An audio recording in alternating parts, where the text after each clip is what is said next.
You are listening to Investing Matters, brought to you in association with London South East.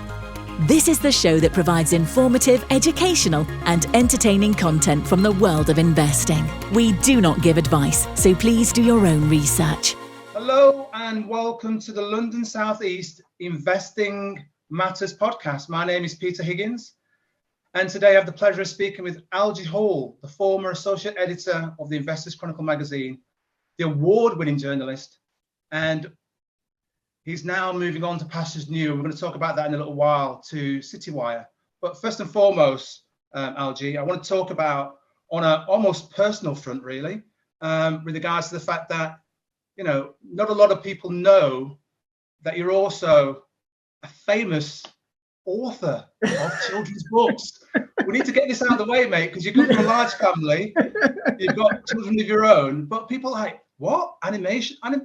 Animates books, he writes books, but you've done loads of books, mate. To sound famous in that world, maybe pushing it a bit, I think. But I think you are. Come on, how many books have you done now? Are you on to 8, 9, 10? What? I think it's actually I've got 11 published books, and I think they're in 7 countries. So yeah, it's not yeah, fame and fortune has not followed exactly, but it's something I love doing, and it is actually what got me into journalism in the first place, because I had studied, strangely, economics and politics as an aspiring illustrator. I think, what does an aspiring illustrator study? Well, economics and politics was my choice. So I had studied that at university, but I was trying to pursue an illustration career, and I got a part-time job with someone called Lawrence Lever, a really a fantastic journalist who just stopped editing the Financial Mail on Sunday, and we had a TV production company, and I got that job so that I could fund my illustration work.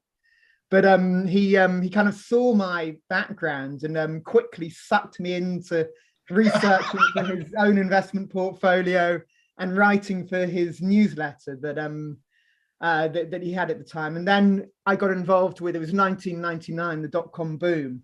And it was wonderful because I got involved with setting up probably one of the very few extremely successful dot-coms to get established then, which was Citywire, which is the company that I'm going to rejoin. So I was actually the first ever employee of Citywire.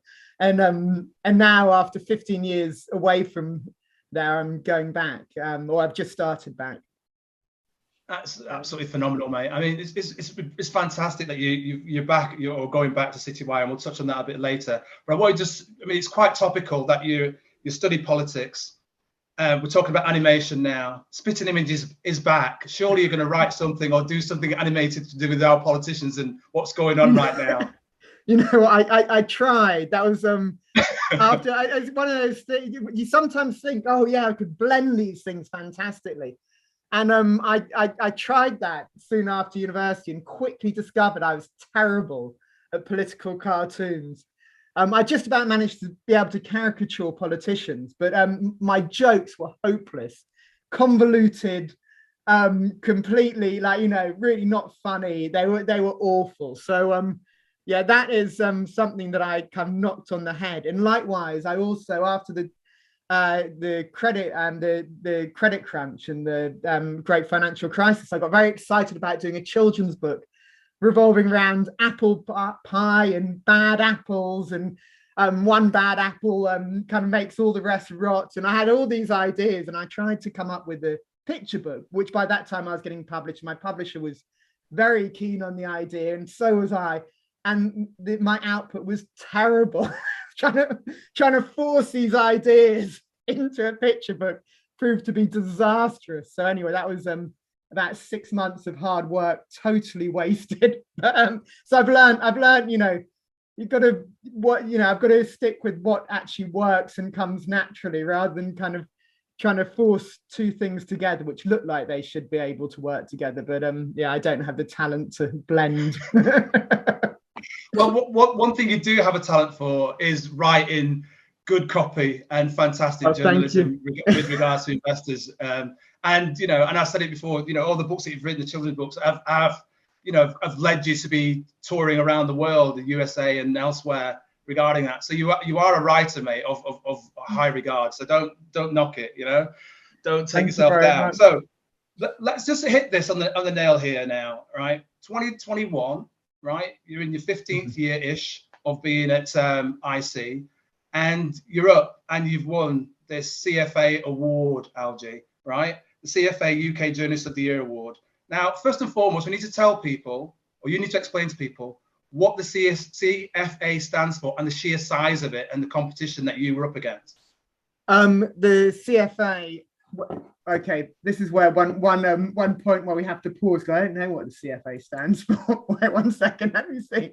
What is it? Do you know what it stands for? I know what it stands for, but go on. Oh, tell me then, I'll say. Well, you're up against, it's a CFA society, isn't it? Yeah? 11,000 different delegates and professionals are involved in it. Yeah? My goodness. I never knew. I know it's a big name. Wait, so 1 second. Are we kind of pausing the recording so that we're going to pause this bit. I'm just going to cut that out. Okay. So you're going to tell me what it is and the fact it's got 11,000 delegates in there. 11,000 delegates. Okay, wait. Okay, what does it actually stand for? Certificate of Financial Association or something like that. I'm sure it is. Okay, excellent. We don't need to know the full abbreviation. Okay. CFA UK. Okay. All right, let's go. All right, I'll start again. Sorry. Okay, so the CFA. Well, one of the reasons I was so absolutely delighted actually to win that award, I should say first of all, is that it's judge blind, so no one knows who you are. So it's kind of it's awarded without bias, as far as I understand. But it's a organisation which represents about 11,000 delegates, I believe, and 25,000 firms also. So wait 1 second. Let's start again, Peter. I'll just stick with 11,000 delegates because otherwise it can't. Yeah, that's fine. I looked at the website. It's a terrible mistake. Okay, We're going now. So Peter. Well, I mean, it's a really big organisation. But what I think I should say first of all, one of the things which made me so delighted to win that award, and obviously for me it was always a really big one. And some of the people I really admired won that journalism prize in the past. But the award itself is judged blind, so there's kind of no bias as far as I understand. So it's kind of really special to win it because people are judging on your writing. But you're right, it's a massive association. I think it represents something like 11,000 delegates, and these are professionals who have studied for their CFA exams, which are incredibly rigorous and hard. I'm currently trying to get one of their smaller qualifications in ESG. So I'm studying for 3 weeks to try and get that. And the telephone book sized amount of material I'm learning just tells me I don't want to actually ever try and get the level 3 CFA. But the kind of rigor and that they apply to everything, I think is wonderful. And also they're really focused on this kind of really thoughtful work from academia and industry, and looking at how that can make people better investors. And and obviously they're applying that to professionals, but I think for private investors there's a huge amount that private investors can take from those kind of very thoughtful bits of research that are available to everyone. And also it's marvelous, everyone can access them, even though some of them are quite heavy going. They're written for a professional audience, but the kind of insights they offer are often really quite simple but incredibly powerful in terms of making private investors better at what they're trying to do. And for me, the importance of what you've done previously, Algy, and continues to do, and the importance of the CFA, and what we're trying to do here at London South East with Investment Matters, it's about education. It's about making investors better. Yeah, and you've touched on something there, which we're going to talk a bit more about the award and the article that won it, Taming Your Brain, a bit later on. But I wanted to touch on something you touched on just there, and about ESG, which everyone's talking about now. Net zero targets, decarbonation, etc. And I want to ask you a couple of questions, right? Net zero targets are prominent in corporate language of many companies currently, yeah? And over one of the last articles that you wrote for Investors Chronicle, you wrote and raised a brilliant question in that, is there value in corporate virtue signaling? Yes. Yeah? Yeah. So let me just give us your thoughts on that, because a lot of it's going on at the moment, isn't there? Yeah, no, I mean, I think the research that I was looking at, Harvard, I think does some Harvard Business School does a lot of really fascinating work, and it was something that on this subject, and it was something which could come out of there. And I mean, basically, you know, what it was saying is that, you know, in the short term, kind of, you know, a kind of bit of greenwashing, kind of, you know, shouting about it, virtue signaling action does look like it can have a positive effect on share prices, but over the long term, it's the substance which bears out. So, I mean, I think this is really important to understanding where you can create value through looking at these kind of ESG type factors, because it's very popular, so people are paying attention to it, and they're not necessarily understanding what the value behind ESG is. So that's why, you know, virtue signaling can work in the short term, although you're just going to feel, you know, your share price is just going to fall back down when you're found out. But the really important thing is that you've got a real risk there. You know, the fact is that there are very clear goals set for things like climate change, and also the you know, what the analysis which identifies the problems that will occur if those goals aren't met. You know, there's very serious in-depth analysis, and the consequences, you know, incredibly costly, basically, you know, measured in the tens of trillions of dollars. So, you know, it's a very real problem, and there are very real solutions required. And part of that is going to be the regulation of firms. So, whilst we've got, you know, kind of minuscule carbon price at the moment, that's, you know, and very, you know, little, you know, greenhouse gas output is subject to, you know, carbon pricing and stuff like that at the moment, there's clearly a big pressure to start to take those kind of external costs of companies and put them back on the companies, you know, as the companies are able to cope. So, you know, there's obviously, it's a transition, so you can't just do it all in one fell swoop. You've got to kind of, like, the regulator has to move as the, you know, companies are moving. So, you know, it's carrot and stick, all of that. But these costs, which historically no one's had to think about because they've been, you know, someone else's problem, they're, you know, going to come back and bite companies probably. And so if companies aren't on the front foot in, you know, addressing, you know, all of these risks and opportunities, the way there are opportunities in there, but they you know, they could get into a lot of trouble. And that's where, you know, the investment side of it comes in. It's like, you know, is the company that I'm looking to invest in, does it face some of these risks, and is it taking care of it? And is it just, you know, giving some flam rather than dealing with, you know, the really meaty, important stuff? And I think a popular company with you know, private investors in particular is Boohoo, which obviously got caught out in terms of its manufacturing and what was going on in its supply chain, which is very local and very immediate. And we've seen a lot of fallout from that. And also, you know, with these fast fashion chains, you know, we've just had a report about lots of dumped clothes being found in a desert in Chile. You know, they're endless, you know, problems. And it's, you know, and it's something that, you know, investors just increasingly going to have to think about. And they're going to have to think about the real substance, which is hard at the moment because we haven't got standardized ways to measure this stuff. And you know, which is, you know, it accounts, I think personally, are a huge problem for private investors because they're less and less informative. Because and ESG is one part of that. You know, there's no, you know, you can't see what should be priced in or what you may want to be pricing in through accounts. Although there's action to change that at the moment, which is interesting. It's brilliant you touched on that, because that's part of my next two questions, and I'll give them both to you at the same time. You can break them down as you wish. I think you've covered some of it already. And the main question I wanted to ask regarding the ESG or two were, is sustainability part of a company's fundamentals as one, right?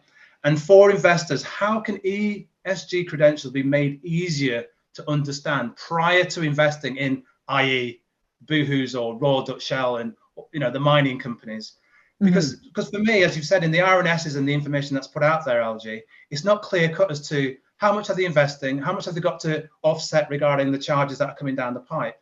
There's not enough clarity for investors to actually say, actually, I want to be an ESG investor. I want to be ethical in my investing. And here's a really good company. I want to invest in it because they're so green.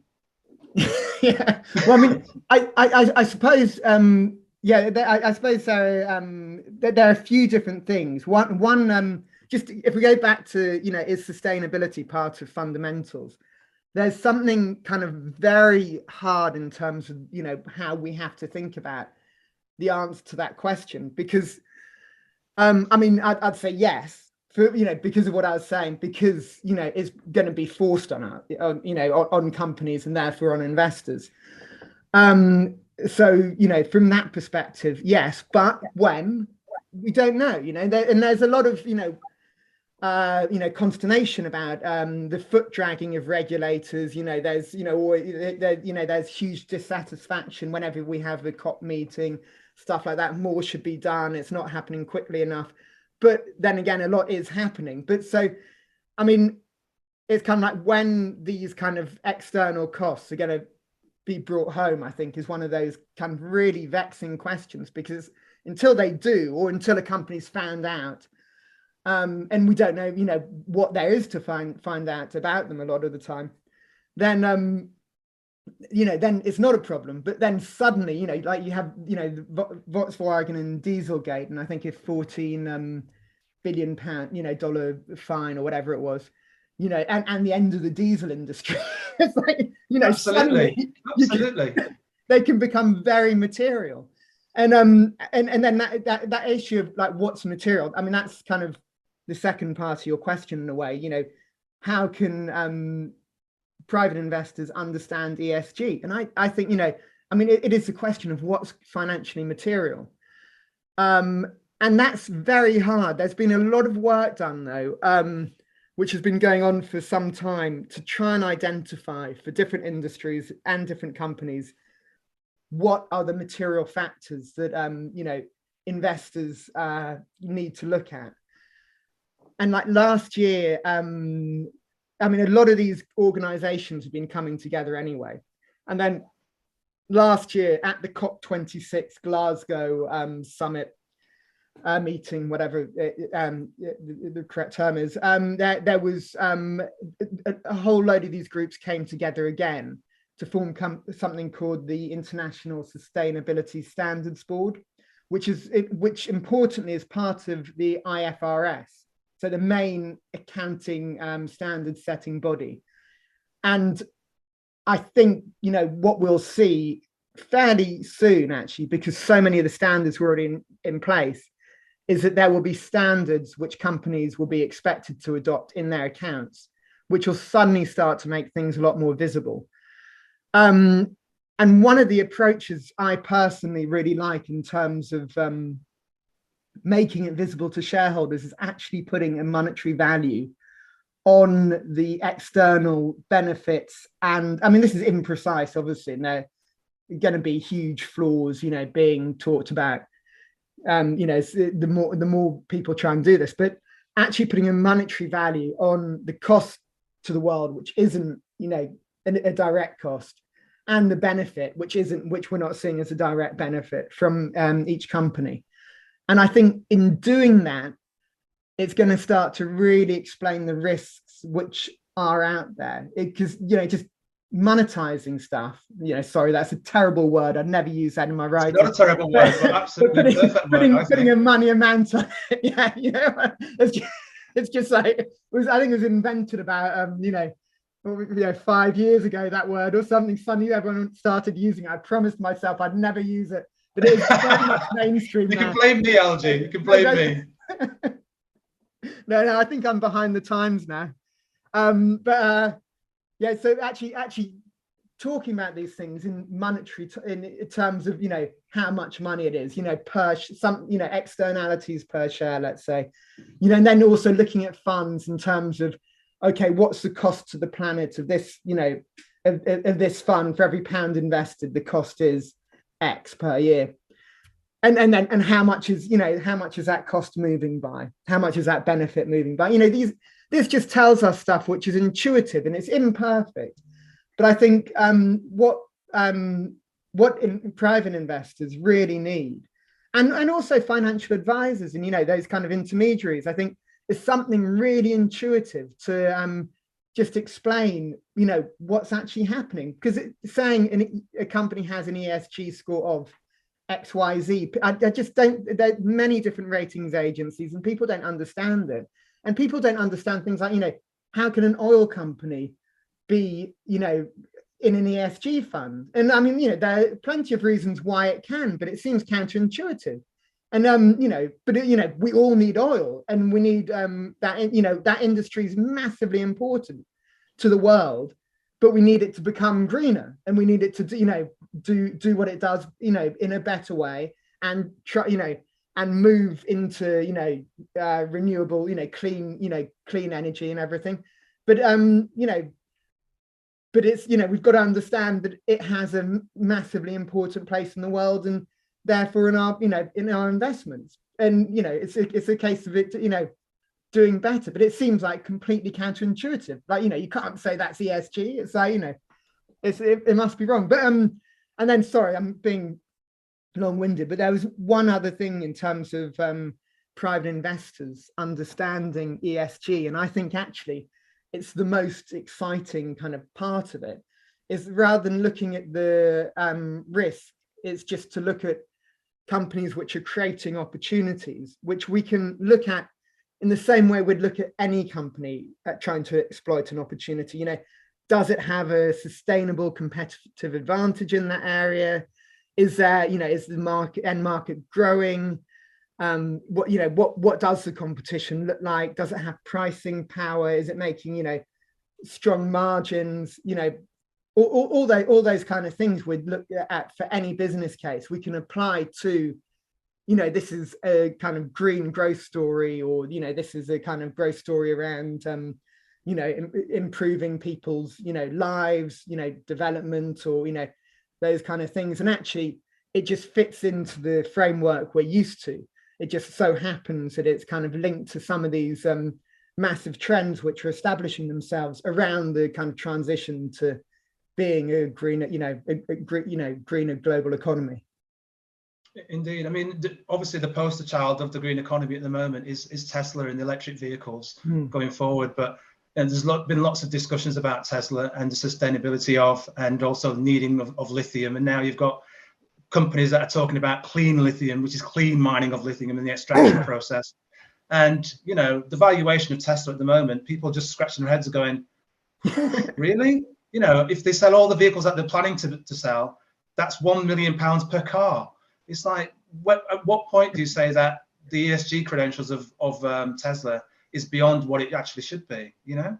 Yeah, no, I mean, there's obviously the hype cycle around, because I mean, the you know, clean tech did capture that zeitgeist, which we kind of saw peak last year of, you know, early stage companies, you know, which, you know, we're going to, you know, deliver whatever. And I mean, obviously, you know, with Tesla, you kind of, you know, it's like, you know, you turn it into a software company. You know, the cars are just, you know, that's getting the hardware into the market, then full automation.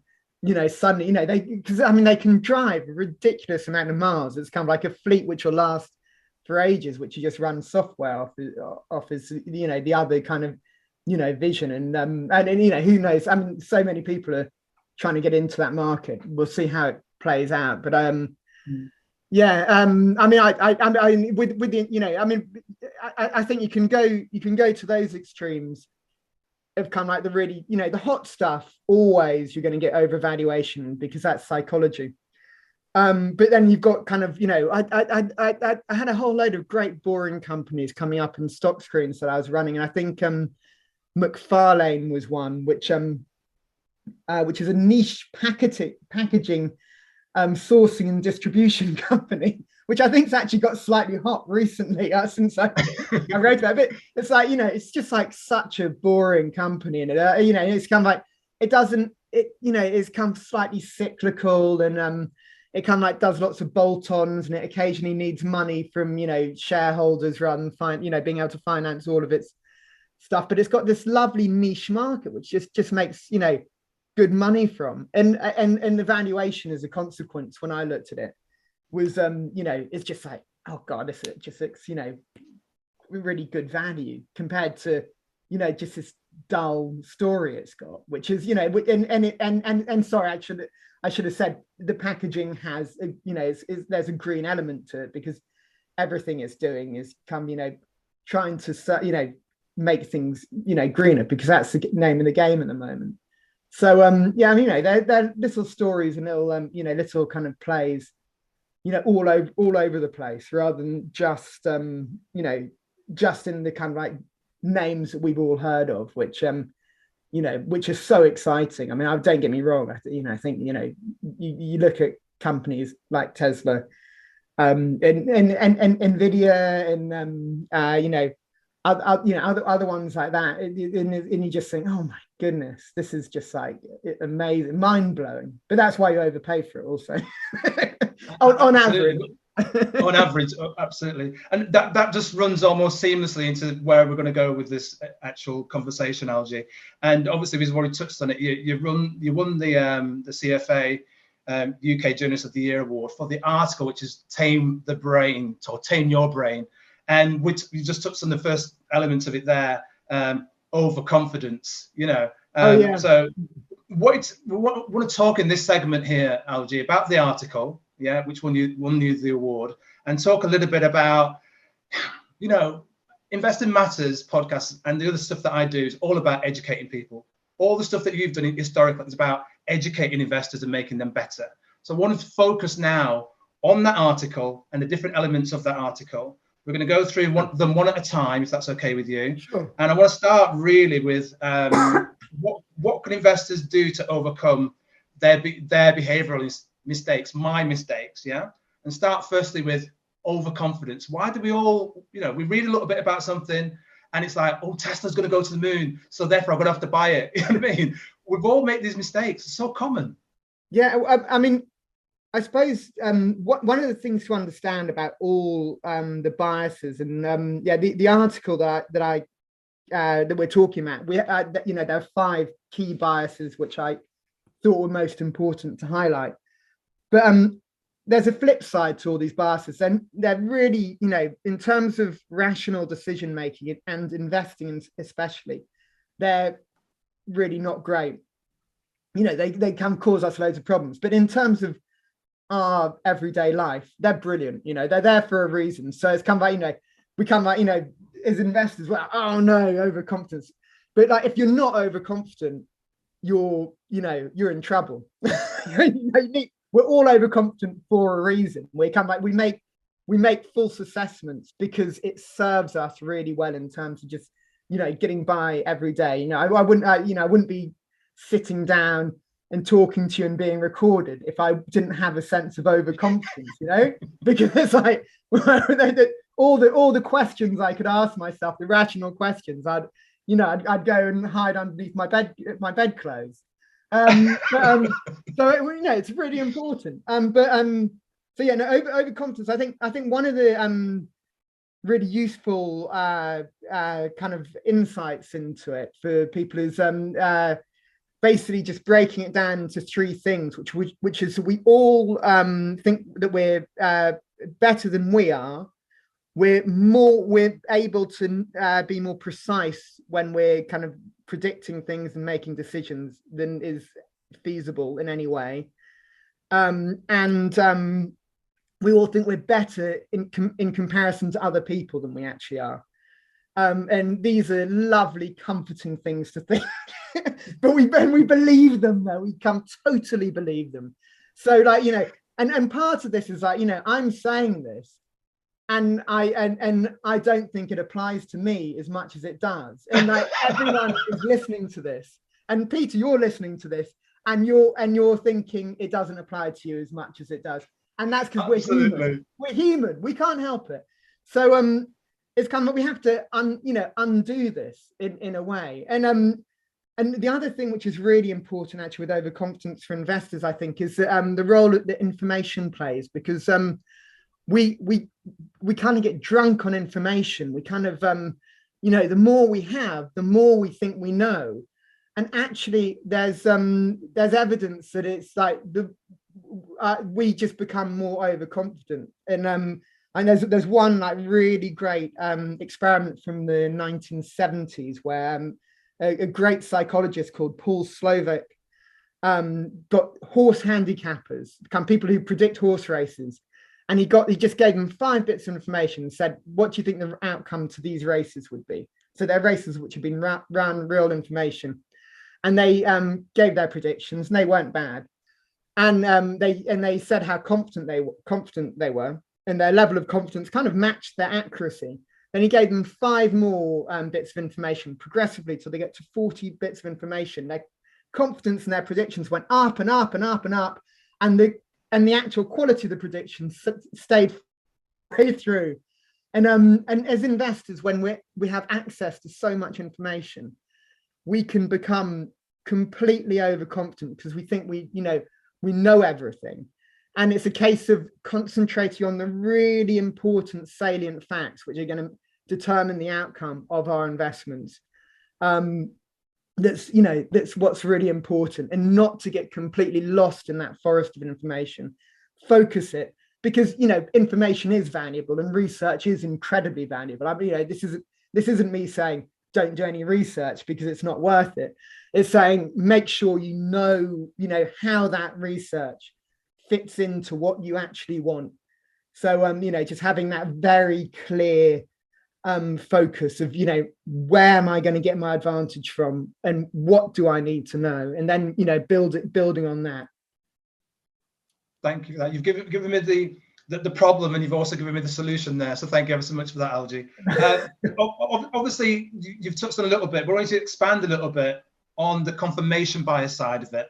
Yeah. Oh, yeah. Touched on about too much information, and I'm one for just researching until there's nothing left to read.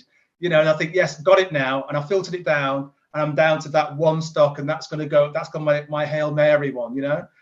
So yeah, expand on a little bit on confirmation bias. We'll touch on endowment effect a little later. Oh yeah, no. So yeah, confirmation bias. This is just like this is just that we kind of we like to look at information which agrees with us, kind of thing.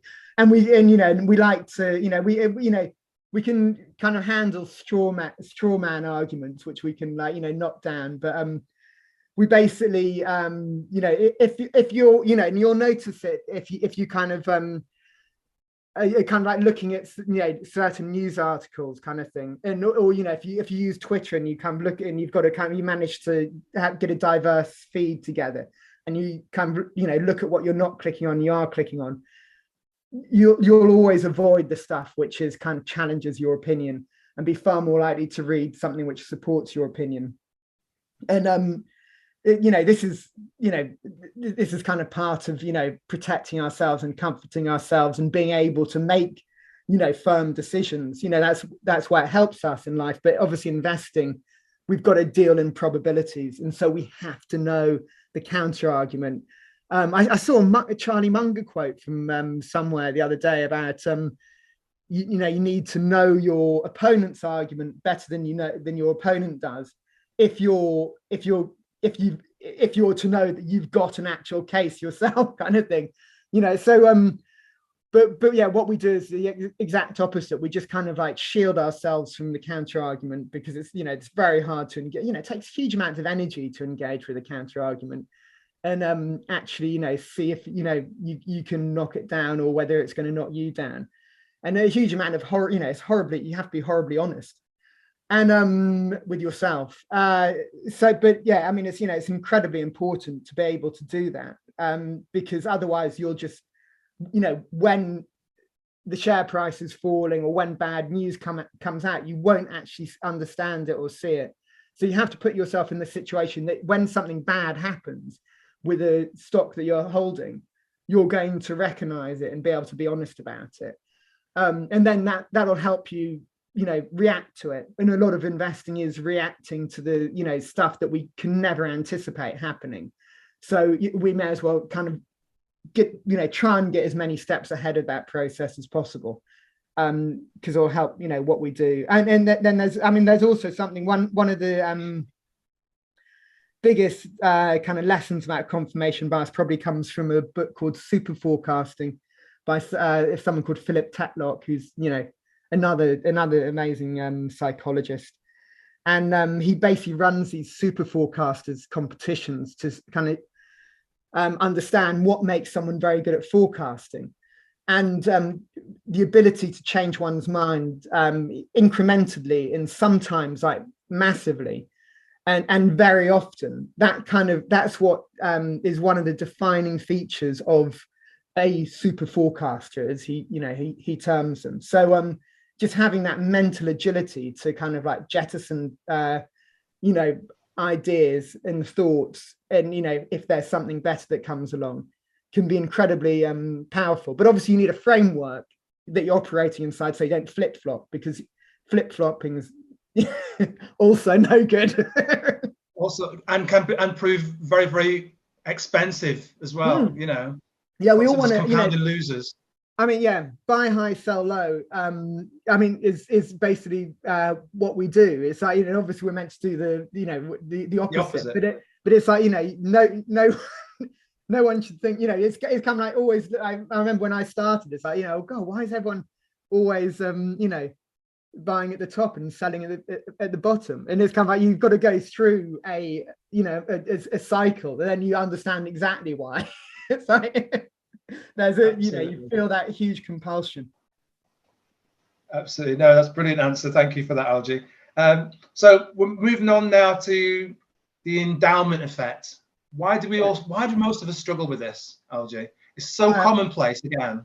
Yeah, no. It's just a simple thing, which again, endless experiments into it.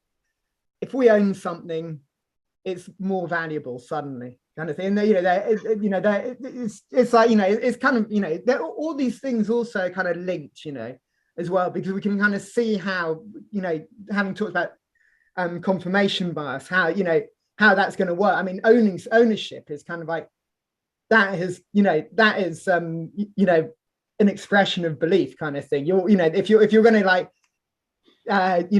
put a kind of cherry on the cake of your confirmation bias, buy the thing. But also, I mean, endowment effect is actually quite interesting, because there's a dynamic to it. So if we own something and it does well, this kind of the amount of love we feel towards an attachment increases. So it's like, we kind of initially, by buying it, we kind of give it, we like it more than we should. But then if it actually does well, we like it more and more and more. We're gonna get blinder and blinder to the reasons not to hold it. But on the flip side, if it starts doing badly, and badly enough at least, we're going to start hating it more than we should. So this is like, the capitulation that you get, which contrarians try to take advantage of. So and also, I mean, there's been research into the way fund managers sell shares, which suggests this is very true. That there's a point where people just become price insensitive sellers. So the analysis goes out the window. It's just like, this thing is rubbish. Obviously, sometimes companies can be complete rubbish, and they're going bankrupt. So selling at any price isn't always stupid by any means.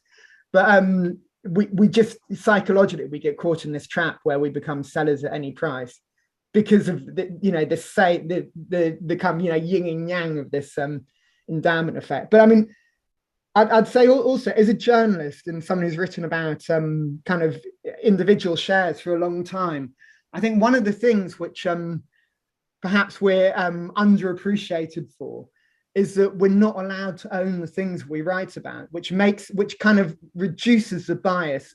Because we give opinions a lot of the time, that creates another type of endowment effect, which which is kind of partly serving the market to give opinions, and it does play a useful role, but it kind of like that does compromise our bias kind of in itself. But not owning it is a big virtue in terms of analyzing it and providing research to our readers, which is essentially what the kind of share analysis bits that I used to kind of oversee in the Investors Chronicle. That was what it was all about, really, kind of trying to get investors further along in the process, and trying to dodge the main endowment effect bullet, I think, was always a big advantage.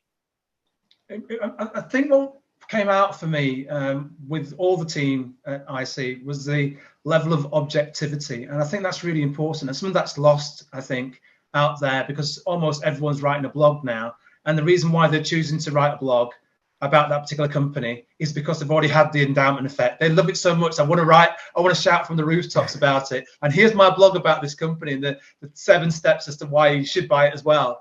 So that happens so often. Well, yeah, I mean, the team IC wouldn't do that. No.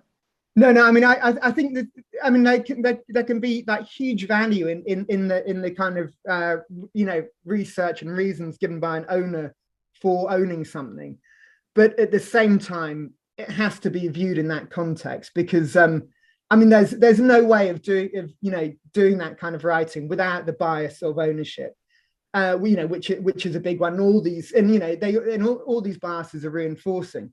So there's great stuff out there on blogs in terms of the kind of thinking behind investments. But I think if you're reading them, you obviously have to just bear in mind this is someone who owns the shares, so they're sold on it. Now how do I kind of take myself out of that and try and be objective as well? But it can be used, because you can be kind of you can take the arguments and try and put yourself in the position of shooting them down, and then see where you get, and then if they will stand up, based on your own research and researching the counterpoints, then you can create something valuable for yourself from as long as where what you're reading is coming from in the first place. So you just have to be you have to be wise to what's going on inside your own head, and you have to anticipate it and mitigate it in advance with whatever process you use. I absolutely agree with you. I think also there could be another little caveat and credential there, in the sense of the person has a disclosure at the bottom of the article to say, look, I own these shares. The person at the seminar says, I own these shares. If there's full disclosure, and I don't think there's enough of that sometimes, Algy.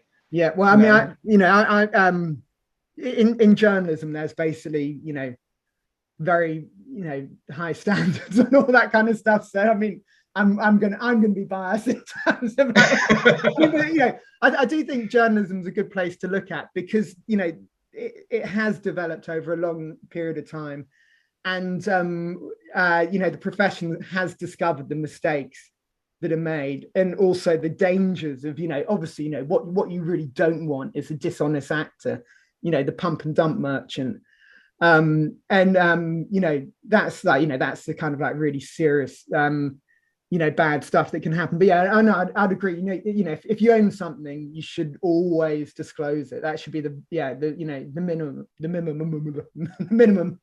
the bar that you set yourself. If you want to be kind of like if you want to be seen as having integrity by your audience, I'd say you've just got to say I own it, because that's the context you have to read this piece in. And now these are my kind of honest views.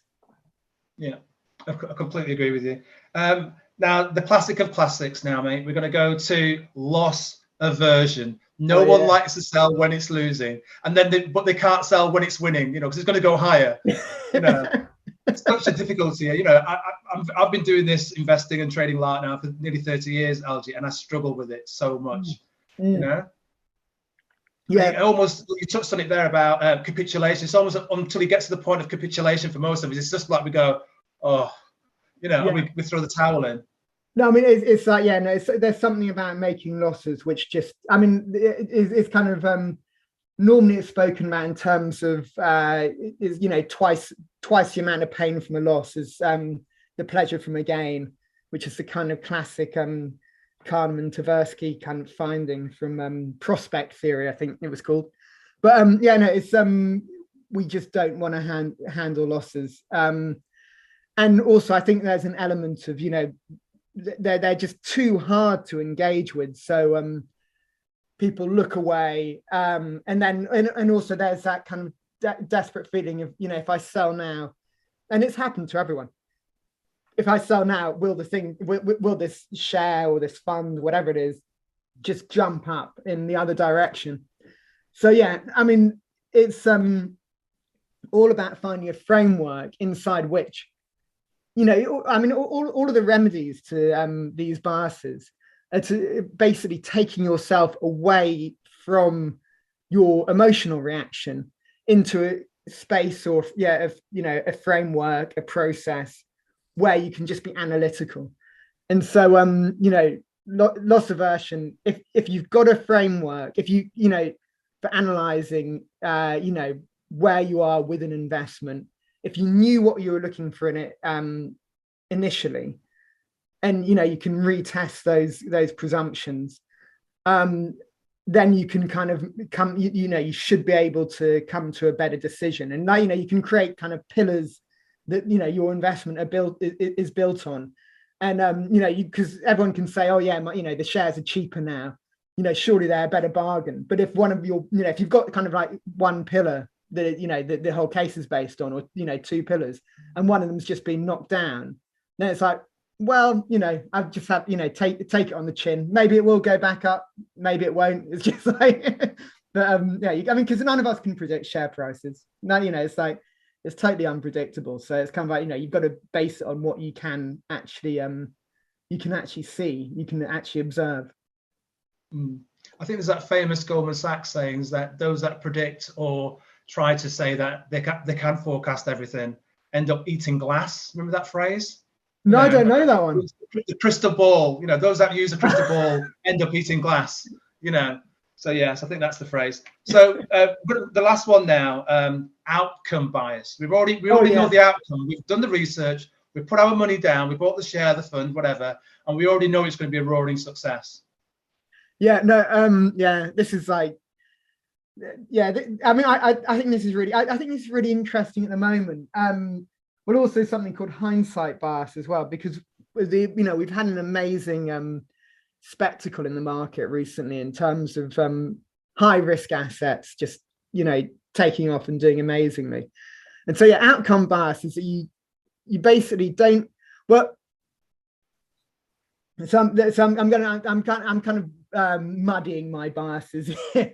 Well, outcome bias actually, you know, what it is judging the quality of a decision based on the outcome. That's so if you know, if let's say you've invested in, you know, you're the takeover king, Peter. You got, you know, you had loads of takeovers in your portfolio, and, you know, which is actually a very good way of assessing, you know, what something's actually worth, you know, value. But so maybe that's a bad example. But let's say you had something else, and like the shares had gone up, you know, they're doubled, tripled, something spectacular. And then you were to just say, I made a great decision because the shares have, you know, done that. And you were ignoring the fact that basically everything that you had kind of written down in the first place is, I'm going to invest for these 3 reasons. None of them had happened. There was something completely different. And you're going, yes. And I mean, like, yeah, I mean, like, celebrate. But it's like, yeah, but you can't. But like, the thing is, when in our heads, we always think it's a reflection of the decision we made.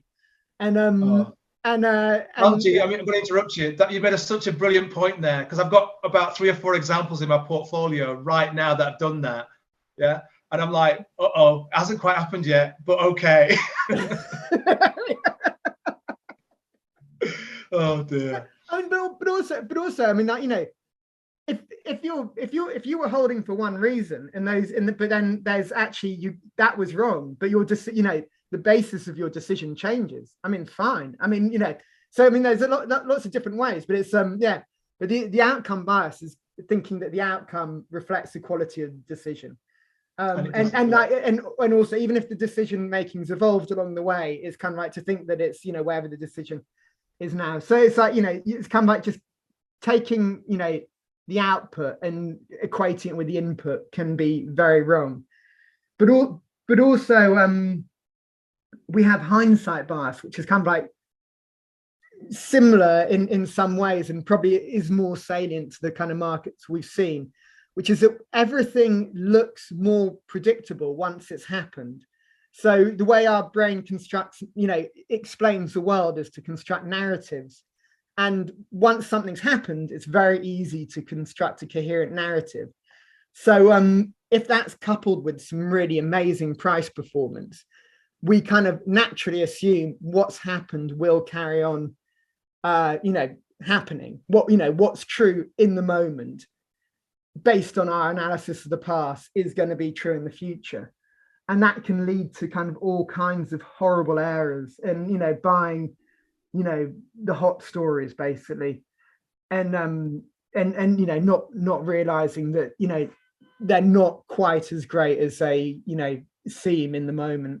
So, and I think there's a lot of that. I mean, there's a downside to that, which is like ghastly, which is, happening at the moment. So it's like it's something to really watch out for, like what am I actually buying here? Don't hop onto bandwagons unless you've got a very good reason that you've come to based on the framework that you're using, or whatever your investment style is. You made a very good point there, and very well made as well, Algy. I want to touch on very quickly 2002 Nobel Memorial Prize in Economic Science winner Daniel Kahneman. I always pronounce it wrong. Kahneman. Why it's important, or Kahneman, sorry. Why it's important to think fast and slow, Algy. Because we tend to be, obviously survival instincts, and we're from cavemen, etc. But this is the difficulty, and one of the things that we struggle with is doing precisely that, thinking faster. Well, I mean, slow. When I was writing the piece we're talking about, that's kind of the most intuitive way I came to thinking about it and trying to explain it is that kind of thinking slow, which is kind of our rational, analytical thinking. It's so tiring. So, and also, if we're doing it the whole time, and this is the point his book makes. If we're doing it the whole time, we wouldn't get anywhere. It's like we need these kind of, we need all these biases we talked about just to get through the day. It's like, our brain's amazing. It's just like shortcut. And it's like, and you can do loads of stuff with it. But yeah, occasionally you have to, if you want to make a good decision and think rationally, you have to kind of like take yourself out of that, and you have to, apply the painstaking effort to come like actually making a decision.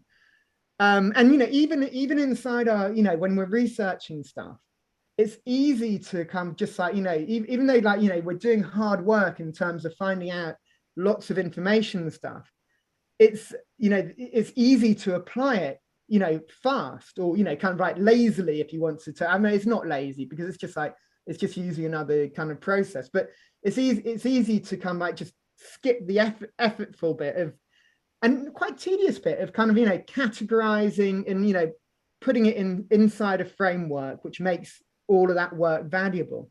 So, we just have to check ourselves if we want to get the best results from ourselves and from our efforts. And Kahneman. I always say Kahneman.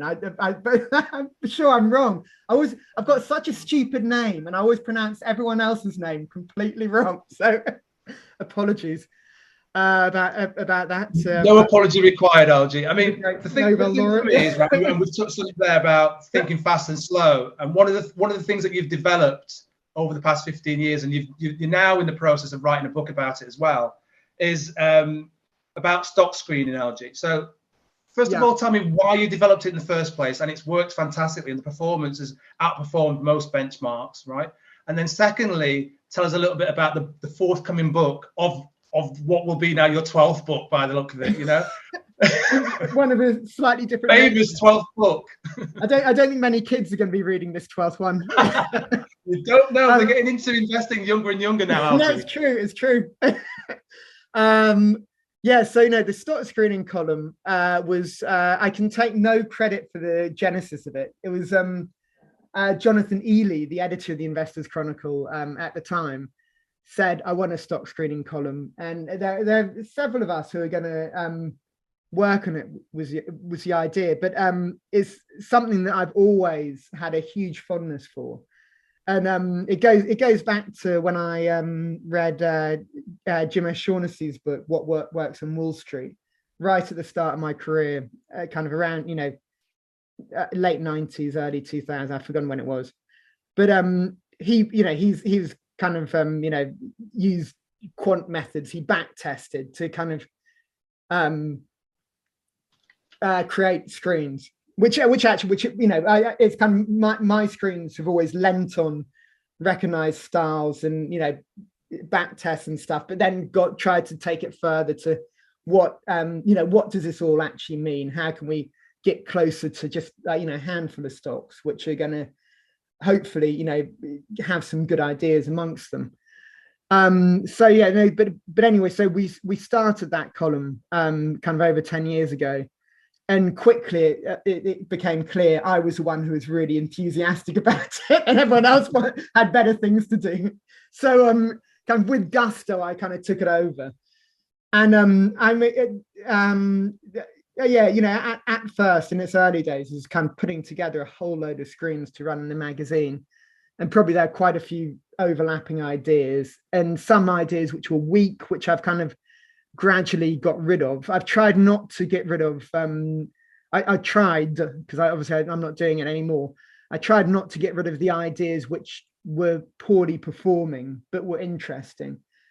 But I'm sure in terms of the screens which exist now, there's some kind of there's survivorship bias in terms of I've kind of got rid of ones which are underperforming, which may have had merit to continue, kind of thing. So I'm obviously everyone's biased in terms of it's outcome bias in terms of you look less favorably on a screen which is underperformed and is dubious, kind of thing, sometimes for good reason, sometimes just because the style isn't in vogue. But and anyway, the book, really what I wanted to do is just focus on essentially that there are kind of 5 main styles at play in the screen, but they're across the it's about 40 screens. But when I really thought about it, I thought there were you could bring it down to 4 styles which were kind of really you could explain very through the academic research, through lots of the kind of the psychology, through certain statistical findings, things like that. And also that's the 5th style, which was growth at a reasonable price. Probably, if you knew about the other 4, what was really informing what was going on with that one. So I couldn't really see a case for presenting growth at a reasonable price. But so the book's which I'm still doing the edits on, actually, it's focused. So I don't know when it's going to be out. It was August this year originally, but God knows. It'll make a good Christmas present, Algy. So when it's ready, mate. Maybe that's what I'm going to tell the publisher, actually. Good idea.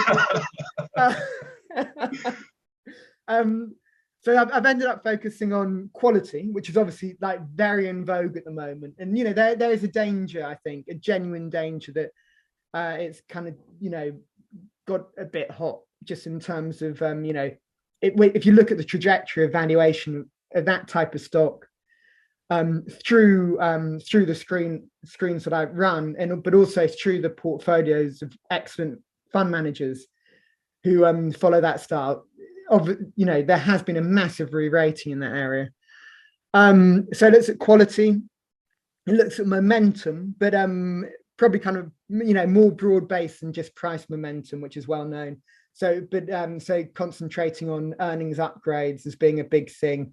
And I do think earning upgrades have become more interesting over the past couple of decades, because we've got this whole thing with intangible investments, which basically produce a different type of growth for companies, and that kind of growth is far more likely to prompt larger upgrades, or larger changes in broker expectations over longer periods of time, just because of the way successful intangible investment tends to manifest itself.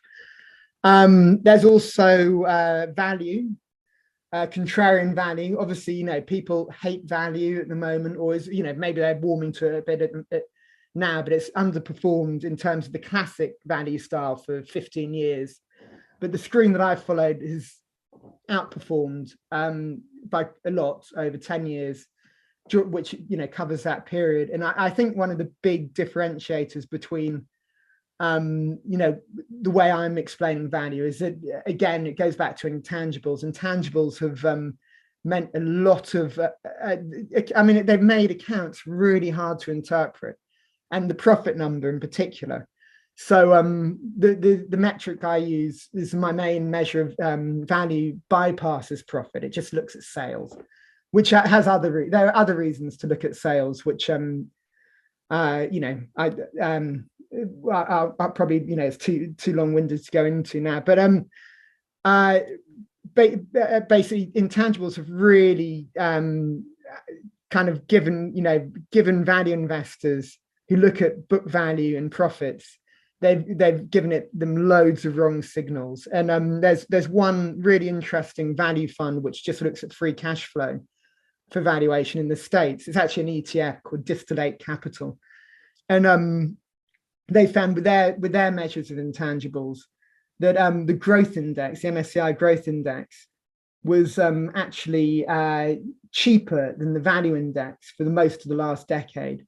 So that, which just speaks to how weird accounts are at the moment, and it's that, which is terrible for private investors, because private investors rely on information being presented in those documents more than a professional investor with a massive research department and making endless adjustments. So what have we had? Sorry, quality, momentum, value, and then the last one is dividends investing, which is kind of like distinction from income investing, which I kind of feel like slightly ends up chasing high yields for the sake of it. So dividend investing is the process of identifying dull, overlooked companies, essentially. So and you just use the dividend and the beta together as a classic way to do it. But then there are a whole load of other tests just to check that the dullness really is there, if there is something being overlooked or not. Brilliant. Thank you ever so much for the coverage of that. Now I'm going to be really cheeky now, Algy, right? You've mentioned quality, dividends, contrarian value, momentum. Yeah, I may have missed one other. But regarding your book, and obviously we want people to go out and buy it, there's obviously one that you've seen over the past 10 years, 15 years, which has performed the best. Can you give us any clue as to what strategy for your screening process has performed the best? Oh yeah, no, the quality strategy is the one which is kind of way out there. You know what? I think last. You don't need the stats. I just wanted to make sure that we covered that in a sense of. I think what's happening now is, and we've touched on it in this interview and conversation, is that people chase trends. Yeah. People chase whatever's going up, and nobody wants a stock that's there at near or towards its 52-week low. They want to buy it near its 52-week high or multi-year high. So I'm always looking and thinking, well, why is everyone suddenly hating on that stock? And that piques my interest, and I know it piques your interest as well. Yeah, no, I mean, I would say, I wouldn't put any stock by what strategies performed best in the past. I mean, it's important that they have performed well, because that tells you there's a value in doing it. But these things switch around all the time. So in a way, it's there's momentum in strategies as well as there's momentum in stock prices. So, you know, you're not wrong to follow what's doing well, but equally there's drawdown in strategies in the same way as there's drawdown, kind of like whiplash type drawdown in strategies the same way as there is in stock prices. So, you know, you could be, you know, if something's really hot, you could just be at one of those whiplash moments. So, I mean, yeah, it's just, you know, if you want to stand the best chance of doing well, you have to invest in a way that appeals to, you know, you on a very personal level, I think. So, and you know, and I think hopefully going through 4 really quite different strategies in this book is going to mean there's something there which you know readers are going to be able to say, yeah, I think that suits me. And also that it's going to give the broader understanding of, you know, there are lots of things which work. You know, it's like you don't have to, you know, you don't have to find the one thing, just find a thing kind of thing in investing, and that, you know, which works for you and it actually, you know, is a credible, you know, is, you know, has some kind of, you know, common sense and track record, which suggests that, you know, if I, you know, stick to this over time, I'm going to do all right. Brilliant. Algy, we've run through all my questions, mate. We've covered every single thing absolutely in depth. It's been an absolute delight to speak to you. Well, it's been a huge for our pleasure. Investing Matters audience, that was me, Peter Higgins, speaking with Algy Hall, former associate editor of Investors Chronicle, the author, award-winning journalist, and the first employee of Citywire, who's going to be returning to Citywire and has returned to Citywire. Algy, it's been an absolute delight speaking to you, mate. Love interviewing and speaking with you. Love your work, and I'm looking forward to speaking to you again soon, hopefully. And wishing you all the very best with your new book, which will be coming out as a great Christmas present. It'll be on my buy list as well, mate. So I want to wish you all the very best and success with the family as well. Thank you so much. It's been brilliant. Thank you. Thank you, Algy.